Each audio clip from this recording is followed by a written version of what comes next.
Meghan and Harry found financial independence very quickly after they left the royal fold last year. Within a matter of months, they had signed a lucrative contract for a Spotify podcast series, called Archewell Audio, said to be worth $25 million, £18 million. They also made headlines when they secured a deal with streaming giant Netflix, believed to be of historic value at $100 million, £72 million, last September. This multi-year contract meant the couple could produce a whole range of content, from children's programs, scripted and unscripted TV, films and documentaries.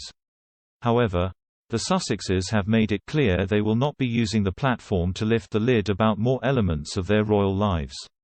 They announced that their goal was to produce content that informs but also gives hope, impactful content that unlocks action, and inspirational family programming.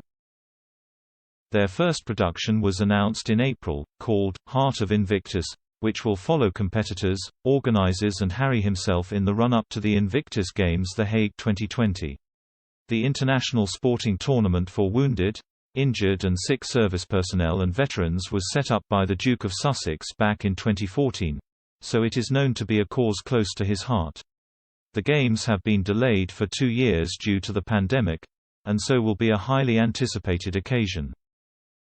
However, the upcoming docuseries itself was put under the spotlight by Variety magazine, an award-winning U.S. media and entertainment company with 27 million unique monthly visitors to its website, when it was announced. Chief media analyst and president of Variety intelligence platform, Andrew Wallenstein, looked at whether Heart of Invictus would actually be the kind of content Netflix was after when it first agreed to a deal with the Sussexes. He said, Archewell Productions' Heart of Invictus does not remotely sound like what their tabloid-driven audience wants.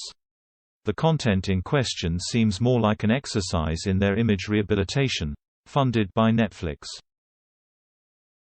He added that, as two figures with limited experience in filmmaking, it was Meghan and Harry's names which were expected to bring in the high viewing figures. He claimed, the value Harry and Meghan will probably most bring comes to making themselves available for interviews to publicize the content that bears their imprimatur. Mr. Wallenstein continued, maybe this is all of negligible concern for Netflix, where $100 million, £72 million, isn't really that much money. But the time will come when subscriber numbers take a dip for a quarter or two and hard questions are asked about content investments. Rest assured this deal will be on the list of what gets second-guessed. Meghan and Harry's productivity has already been questioned in the short time they have been out of the royal family, especially as they have both announced they will be taking a 5-month break to welcome their newborn daughter Lilibet Diana. Critics believed the pair were perhaps struggling behind the scenes to pull their Netflix content together, after the Sussexes hired Oscar-winning filmmakers, director Orlando von Einsiedel and producer Joanna Natasegara, to create Heart of Invictus. When describing the upcoming production, Harry said, the series will give communities around the world a window into the moving and uplifting stories of these competitors on their path to the Netherlands next year.